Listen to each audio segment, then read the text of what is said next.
Hi, I'm CaliKim. If there's ever a video you should pay attention to, it's this one, watering. Most people either overwater or underwater their indoor seedlings. Both will kill your plants. But overwatering is one of the most common mistakes people make. And today I'm going to show you some foolproof tips so you never overwater again. There's actually 3 dangers to overwatering. The first one is soggy soil. Now, when you overwater and overlove your plants that way, the soil becomes way too oversaturated, which can actually cause the seeds to rot in that soggy, wet, waterlogged soil before they even germinate. If they do germinate, however, and the soil is too soggy, the roots can get rotted, which can lead to your plant not growing, or worse yet, your plant could die. The next danger of overwatering is a fungal disease called damping off. Now, if you've ever seen your little seedlings all of a sudden keel over and die, like they almost have a little fold in their stem, and that is a direct cause of overwatering. The third danger of overwatering, and in my opinion, probably the worst one, is fungus gnats. You wouldn't believe how many people I hear say they're not growing inside because of fungus gnats. The biggest reason for fungus gnats indoors is overwatering. They love that damp, soggy soil.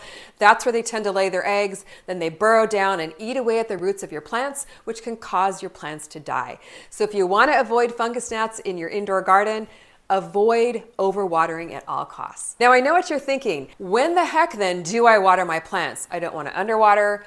I don't want to overwater. How do I know when to water? I wish there was a magic key formula, a one-size-fits-all, but there's actually a couple different variables: the temperature and the type of soil that you're growing your plant in. For example, here at my grow light station, the temperature this time of the year stays between 65 and 75 degrees. So these seedlings are not going to need watered near as often. On the other hand, the seedlings I'm growing in my grow light closet, it's a lot warmer in there. It's an enclosed space. It's between 75 and 85 degrees. They're going to dry out a whole lot quicker. So I'm going to have to check them a lot more often to make sure they get the water that they need. The next variable that influences when you water is the type of container you're growing in. For example, a larger container will hold more moisture and need watering less often than a smaller container. The third variable that influences when to water your plants is actually the planting medium that you're putting your seedlings in. For example, my DIY seed starting mix has really good water retention, so you're not going to need to water quite as often.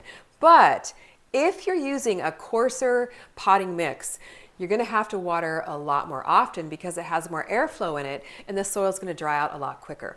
Now, don't have to worry about remembering all these tips. A lot of them are written down in my new book, The 10-Minute Gardener. There's a 3-minute tip on there on wise watering for your indoor seedlings. Now, all these variables, I realize, can be just a little bit confusing, but that's why there are 2 foolproof tips to avoid overwatering your plants. Tip number 1 is look at the soil color. Let me show you what I mean here.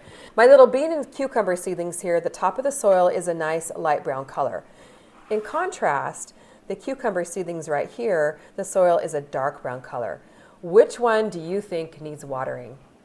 If you said light brown, you're absolutely right. So this is definitely a good indication that there's not as much moisture in the soil when the soil is a light brown color. That's not the only tip though. Tip number 2, and I really think this is the foolproof tip, is the weight of the pots in which they're growing. And you're kind of going to get a good feel for this the more that you water your plants. When the pot or the container is heavy, like this one is here, it's a good indication there's lots of soil moisture already in the seed starting mix here, and you don't need to water. But when it's really lightweight, like this one is here, it's a good indication that the soil is dried out and you do need to water your plants. And you really get a feel for this the longer you grow your indoor seedlings. Just kind of practice picking up your seedlings here, testing the weight, and you'll learn the ones that are heavier, you'll learn by feel that they don't need water. Now that we know the 2 foolproof tips that will tell us when we need to water, let's do one together. So we've got 2 scenarios going on here: pre-germination, or before your seeds germinate, and post-germination, little seedlings after they sprout through the soil. So first of all, let me grab pre-germination here. I've got a little eggplant seed, a couple eggplant seeds planted in here. Feels pretty lightweight, but look at the top of the soil. Light brown. And for my seedlings to germinate, they definitely need to be a dark brown color and have some moisture. So what I'm going to do pre-germination is I'm not going to dump water on this. I'm just going to very lightly spray the top of the soil See how it's turning a nice dark brown color?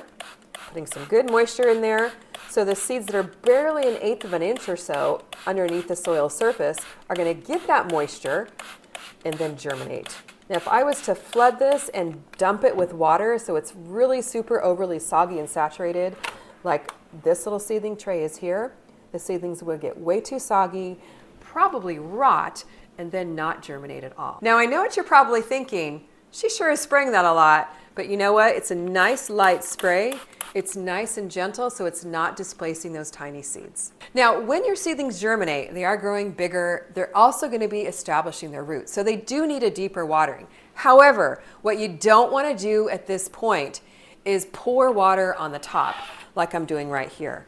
You can see how much this disturbs the soil and can totally displace those tiny seedlings. Instead, what you want to do at this point is bottom water your plants, not dump the water all over it. So what we're going to do is just pour the water into the tray of my seedlings here. And what this does is it prevents the soil disturbance, it doesn't displace your seeds, it also promotes stronger roots as the roots grow down to reach the water source. Not only that, it keeps your soil evenly moist, so the soil gets more evenly saturated, and it reduces splashing, which reduces the disease spread. We are not going to let these seedlings sit in this tray of water all day because that will cause oversaturation of the soil, which remember, that can lead to root rot or seedling death. What I'm going to do instead is let it sit in there for about 10 minutes until the top of the soil turns a nice dark brown color, and then I'm going to pour the water off so the soil doesn't get overly saturated. And after you've done this, this will be a really good point for you to kind of feel your heavier containers that you just watered versus a container that has light brown soil. It's a little bit lighter. You can tell the weight difference. That way you kind of get a feel for when your containers need water or when they don't. The next time you grab your watering can, I want you to remember the foolproof tips I taught you today and don't overwater. I'll be reading the comments. Thanks for watching. See you on the next Grow Your Garden with CaliKim.